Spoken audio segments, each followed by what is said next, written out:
Dear student, class 10th का chapter number 1 रासायनिक अभिक्रियाएं एवं समीकरण केमिकल रिएक्शंस एंड इक्वेशन का पार्ट 2। अब हम इसमें जानेंगे कि रासायनिक अभिक्रिया को समीकरण के रूप में कैसे व्यक्त किया जाता है। तो जब हम किसी रासायनिक अभिक्रिया को शब्दों में व्यक्त करते हैं तो यह एक लंबा वाक्य के रूप में परिलक्षित होता है। इसीलिए हम इसे छोटा करने के लिए इसका संक्षिप्त निरूपण करने के लिए शब्दों के स्थान पर जब हम सूत्रों का प्रयोग करते हैं तो यह एक रासायनिक समीकरण कहलाती है। तो हम कहते हैं रासायनिक समीकरण किसी रासायनिक अभिक्रिया को व्यक्त करने के लिए शब्दों के स्थान पर सूत्रों का उपयोग करने की संक्षिप्त निरूपण की विधि रासायनिक इक्वेशन या रासायनिक समीकरण कहलाती है।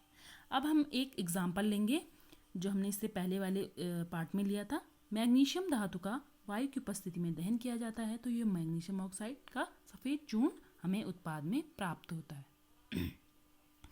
तो हम इसे लिख सकते हैं मैग्नीशियम धन ऑक्सीजन एरो का निशान तीर इक्वल टू मैग्नीशियम ऑक्साइड। तो तीर के जो बाईं ओर हैं लेफ्ट हैंड साइड में और तीर की जो दाईं ओर साइड है राइट हैंड साइड में, तो लेफ्ट हैंड साइड वालों को हम कहते हैं अभिकारक और राइट हैंड साइड वाले हम कहते हैं ये क्या है, उत्पाद हैं। अभिकारक ऐसे पदार्थ होते हैं जिनमें रासायनिक परिवर्तन होता है और नए पदार्थ का निर्माण करते हैं। जैसे मैग्नीशियम और ऑक्सीजन क्या कर रहे हैं, आपस में क्रिया कर रहे हैं, इनमें रासायनिक परिवर्तन हो रहा है और नया पदार्थ जो बन रहा है उसे हम उत्पाद कहते हैं, प्रोडक्ट कहते हैं। तो यहाँ पर मैग्नीशियम और ऑक्सीजन अभिकारक हैं और मैग्नीशियम ऑक्साइड क्या है, उत्पाद है। उत्पाद किसे कहते हैं, इस अभिक्रिया में बनने वाला जो नया पदार्थ है उसे हम उत्पाद कहते हैं। अब भी हमने इसे मैग्नीशियम शब्द में लिखा था, मैग्नीशियम धन oxygen equal to magnesium oxide. अब हम रासायनिक सूत्रों का प्रयोग करेंगे, इनके फॉर्मूलाज का उपयोग करेंगे। तो हम लिखेंगे Mg+O2 इक्वल टू MgO। तो यह क्या है, एक रासायनिक अभिक्रिया है। दूसरा उदाहरण लेते हैं एग्जाम्पल। जब जिंक धातु की अभिक्रिया सल्फ्यूरिक अम्ल के साथ की जाती है तो हमें सबके फॉर्मूलाज भी पता होने चाहिए। तो जिंक का संकेत होता है Zn और सल्फ्यूरिक अम्ल का सूत्र होता है H2SO4। तो Zn + H2SO4 इक्वल टू, इसको हम ऐसे तीर से दिखाते हैं, ZnSO4 + H2। अब हम देखेंगे कि जो अभिकारक हैं लेफ्ट हैंड साइड और जो उत्पाद हैं राइट हैंड साइड, उनमें जो विभिन्न तत्व हैं, यहाँ पर कौन कौन से तत्व हैं, Zn, हाइड्रोजन, सल्फर और ऑक्सीजन। ठीक, इसके विभिन्न तत्वों के परमाणु, जिंक के कितने परमाणु हैं, हाइड्रोजन के कितने परमाणु हैं, सल्फर के कितने हैं, ऑक्सीजन के कितने हैं, ऐसी दाईं ओर भी।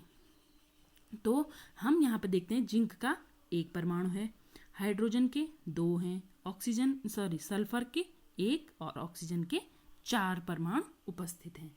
तो अभिकारक में कितने हुए, जिंक का 1, हाइड्रोजन के 2, सल्फर के 1 और ऑक्सीजन के 4। ऐसे हम उत्पाद में देखेंगे। उत्पादों में तत्वों के परमाणुओं की संख्या जिंक के 1, सल्फर के 2, ऑक्सीजन के 4 और हाइड्रोजन के 2 और सल्फर के 1। तो इस प्रकार से हमने अभिकारक तथा उत्पादों में विभिन्न तत्वों के परमाणुओं की संख्या कैलकुलेट की। अब अभिकारक में परमाणुओं की संख्या हमेशा उत्पादों में उपस्थित परमाणुओं की संख्या के बराबर होनी चाहिए। तो हमने यहाँ पर देखा कि जो दाएं पक्ष में तत्वों के परमाणुओं की संख्या थी वो एकदम बराबर थी दाएं ओर तत्वों में परमाणुओं की संख्या के। तो यह समीकरण हम कहते हैं संतुलित समीकरण है। तो अब हम जानेंगे कि संतुलित समीकरण किसे कहते हैं। तो संतुलित रासायनिक समीकरण ऐसी रासायनिक समीकरण या ऐसी रासायनिक अभिक्रिया जिसमें अभिकारकों या उत्पादों में उपस्थित विभिन्न तत्वों के परमाणुओं की संख्या बराबर होती है। तो हम कहेंगे यह एक संतुलित रासायनिक समीकरण होती है। आगे हम किसी रासायनिक समीकरण को कैसे संतुलित करते हैं और क्यों करते हैं इसके विषय में जानेंगे। Thank you, have a nice day.